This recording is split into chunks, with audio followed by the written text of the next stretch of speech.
Any of y'all like riddles? I've got a riddle for you tonight. We're going to put it on the screen. It's from a book, so if you read the book, you may not have, but if you have, don't immediately shout it out. It may take you a little time. I think it's a difficult riddle. But the point of it is to gear us for what we're talking about tonight. So can we get the riddle up there?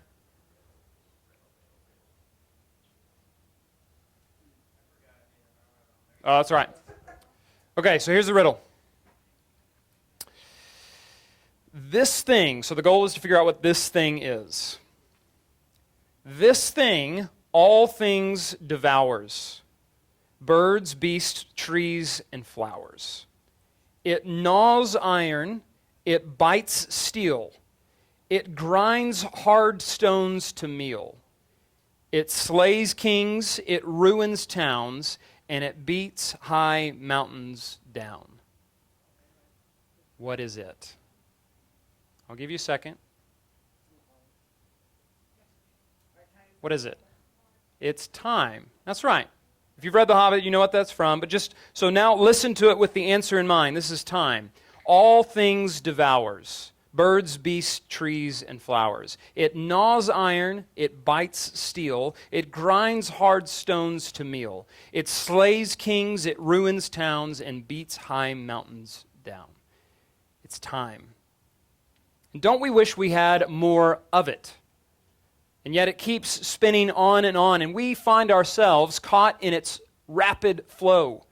It is a tireless machine that rolls on, and sometimes we feel like it's rolling over us. We never have enough time. And even when it's past, even when the time has gone, aren't we filled with regret about how we spent that time? About how much we wasted and squandered? Time is short. And at the end of it, at the end of our time, what do we find? We find death. Time is short and death is coming, and we have found no way to stop either. Isn't it interesting that many of the stories produced by our culture are infatuated with the reversal of time or the stoppage of death? And we have no power over either of them. Every breath, every moment that passes, every second moves us one step closer to our imminent end. Maybe you've heard the phrase, you've got your whole life ahead of you. Have y'all ever been told that, especially at your age? You've got your whole life ahead of you. Is that true? Are there any guarantees that you have got your whole life ahead of you? It's entirely possible, as morbid as it may seem, it may be possible that the majority of your life is behind you. Have you ever thought about that? At your age, the majority of your life could be behind you. The reality is, we do not know.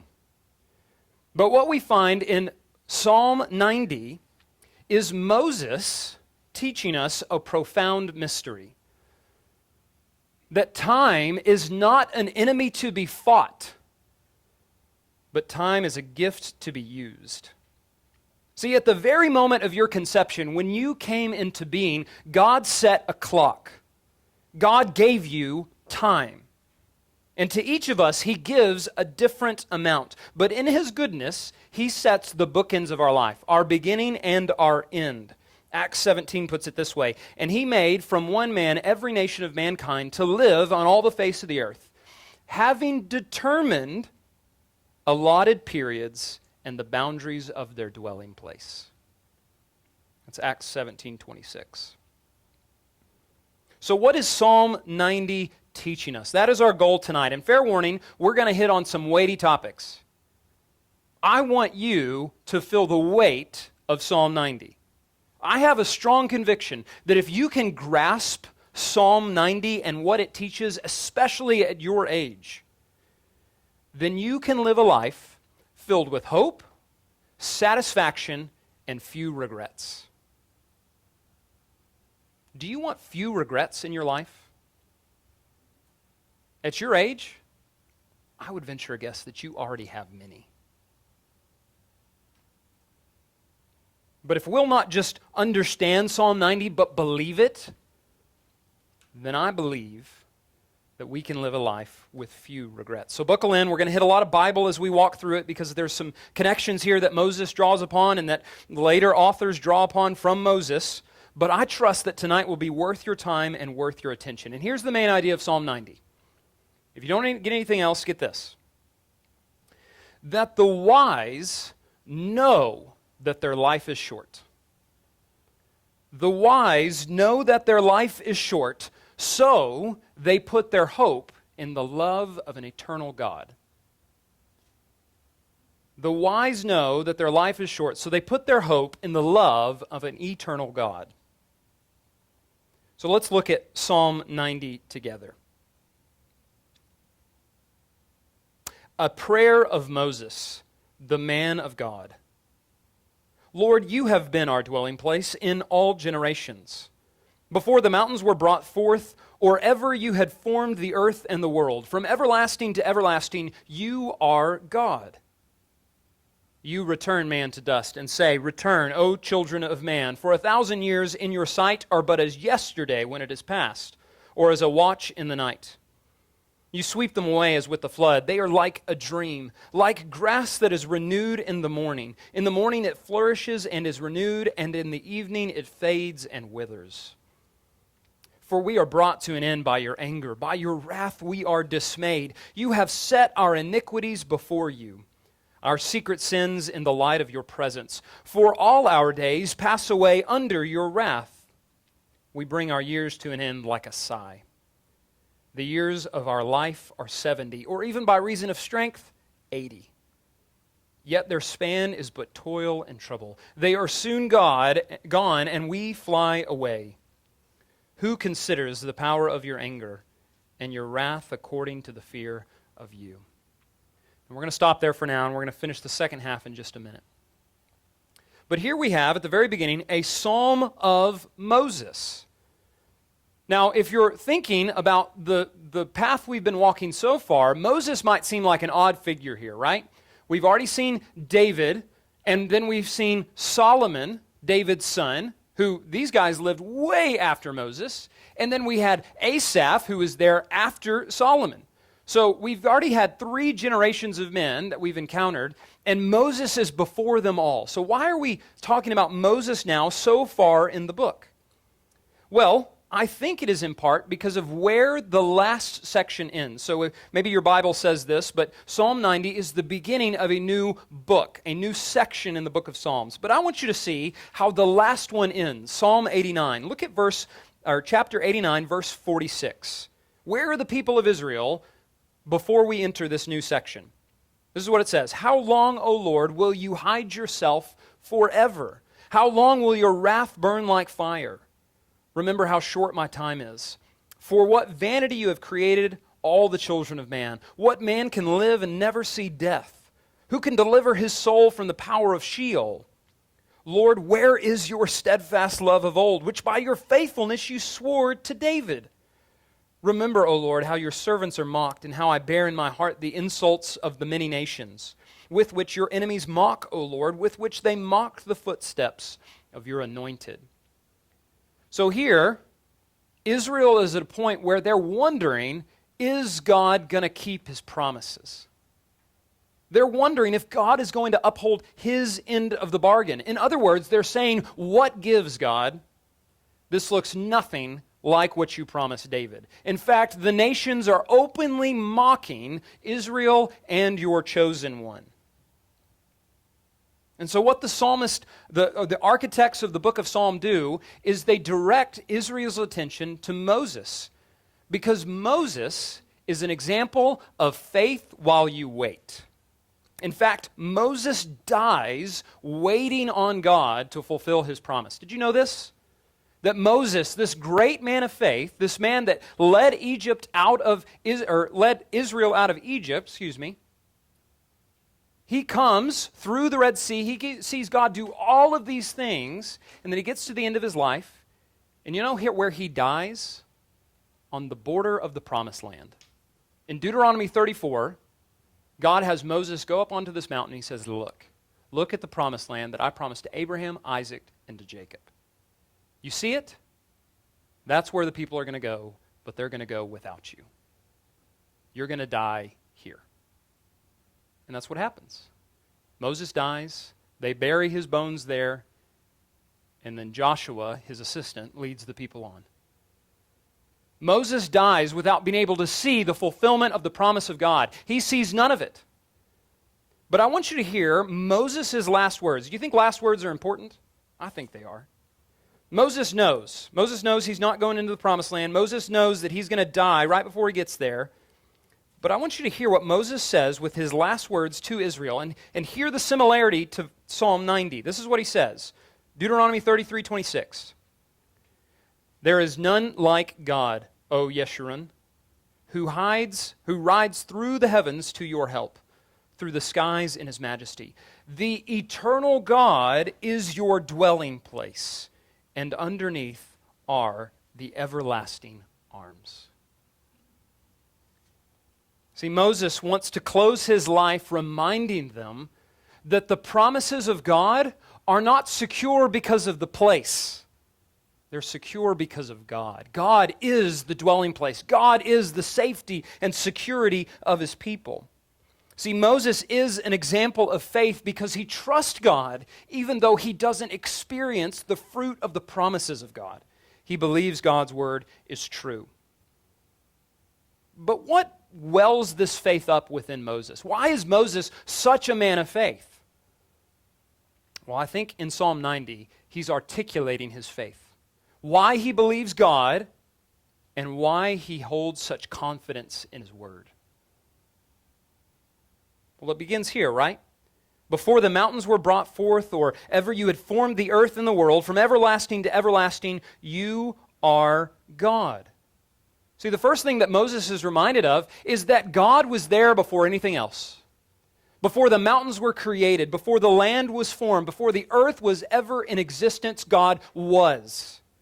God was uncreated. He existed. And Moses, of anybody else in all of the Bible, understood this. You know why? Because God told him as much. Do you remember in Exodus chapter 3, Moses is in the wilderness taking care of the sheep of his father-in-law, and he happens across this burning bush. In the burning bush, there's a voice. God speaks through it. And you know what he reveals about himself? He reveals that he's going to save the people. And Moses asks him a simple question. When I go, who do I tell them sent me? And what does God tell him? He says, I am. There's nobody else that can say that. You and I, we are, but we weren't.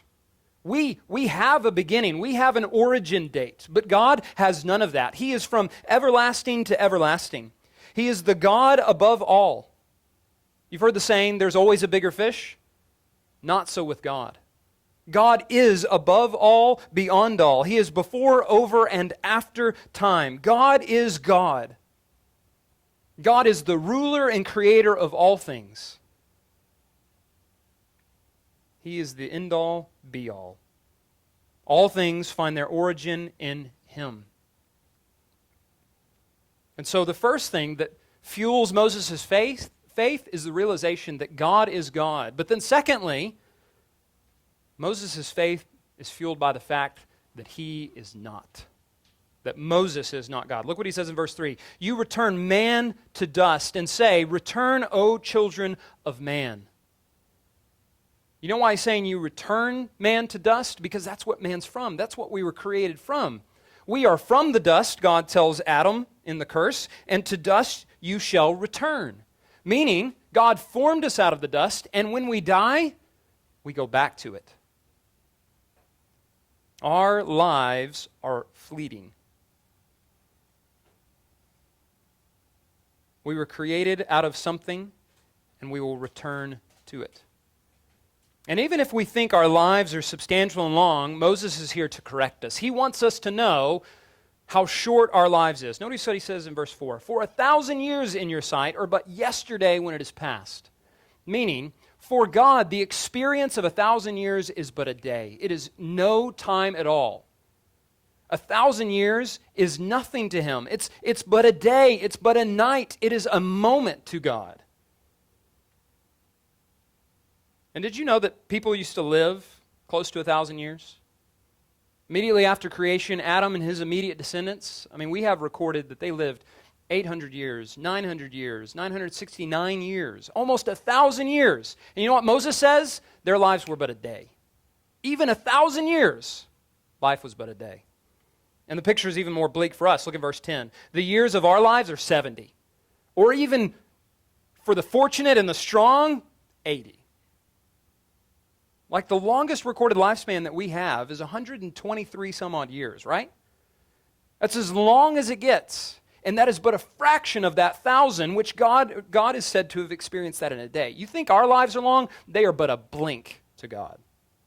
We are made of dust and our lives are short.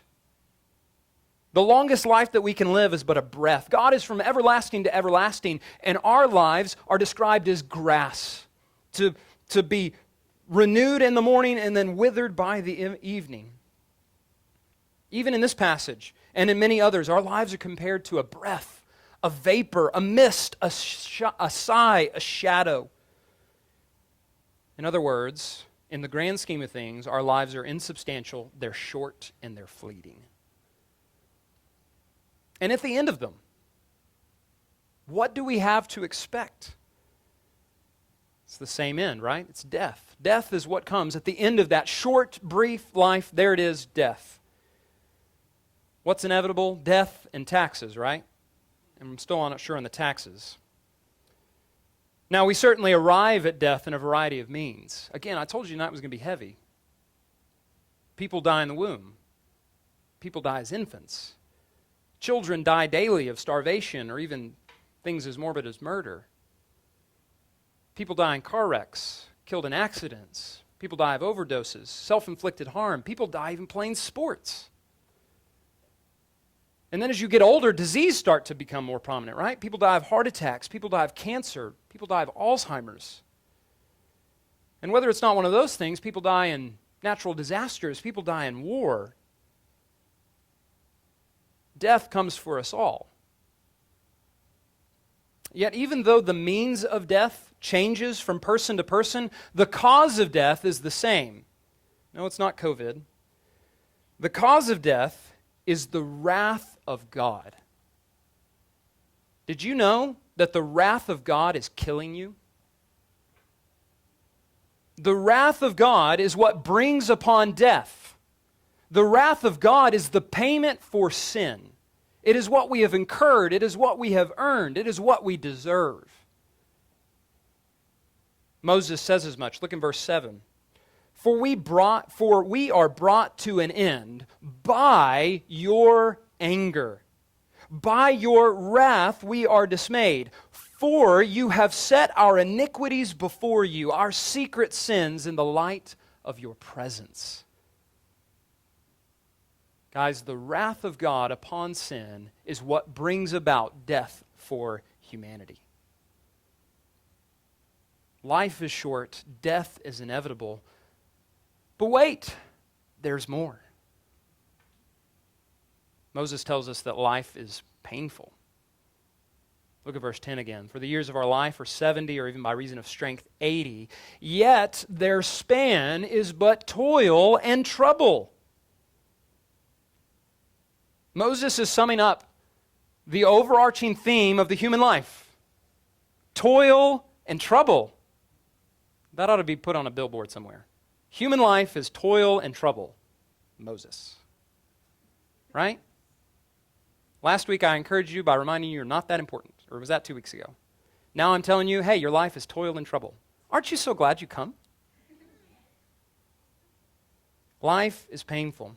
Maybe you remember what God told Adam in the curse, right? Because of his sin, because of Eve's sin, because of their rebellion against God, he says, by the sweat of your brow, you're going to work the ground. You know the dust that I made you from? Well, you're going to stick a shovel in it and you're going to eat from it because you're going to work out of it. And you know what? It's not even going to grow the fruit that you want. It's going to grow thorns and thistles. That's the description of your life, Adam. Toil and trouble. And no one understood this more than Job. Job says in Job 14, man who is born of a woman is few of days and full of trouble. Right? He just summed up the first half of Psalm 90 for us. We are few of days and full of trouble. Okay, Job gets it. He comes out like a flower and withers. He flees like a shadow and continues not. And do you open your eyes on such a one and bring me into judgment with you? Who can bring a clean thing out of an unclean? There is not one. Since his days are determined, and the number of his months is with you, and you have appointed his limits that he cannot pass, look away from him and leave him alone, that he may enjoy like a hired hand his day. Job, in his hasty conclusion, says here that it would be better if God ignored man. Says his days are short, they're full of trouble, and the only thing that would make him better is God ignored him, left him alone. Because what happens when God pays attention? God pays attention, and what does he find? He finds an unclean person. He finds a sinner. And what is God in his justice and his righteousness supposed to do with sinners? He's supposed to crush them. A good king crushes rebellion. A good king does not put up with insurrection. And who are we but rebels? Who are we but people who bring a charge against God and say, God, I got it figured out. I can run the show. And so Job says it'd be better if God wouldn't pay attention, because then he could just live it up. He could enjoy himself. He could live in his sin and it would be fine.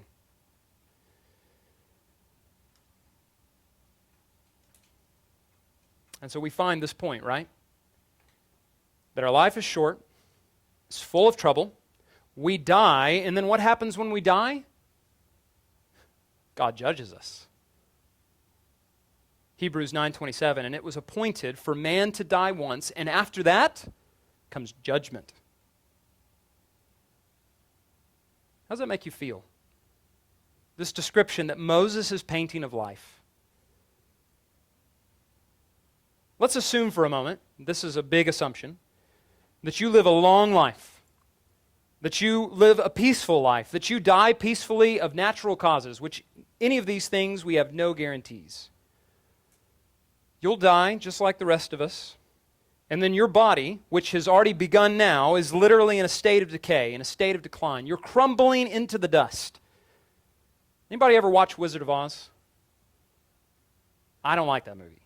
I couldn't make it all the way through as a kid. The flying monkeys freaked me out. Anyway, but I know how the movie ends. Spoiler alert. Water is thrown onto the witch, and what happens? She melts. Well, this is, in some sense, what's happening to us.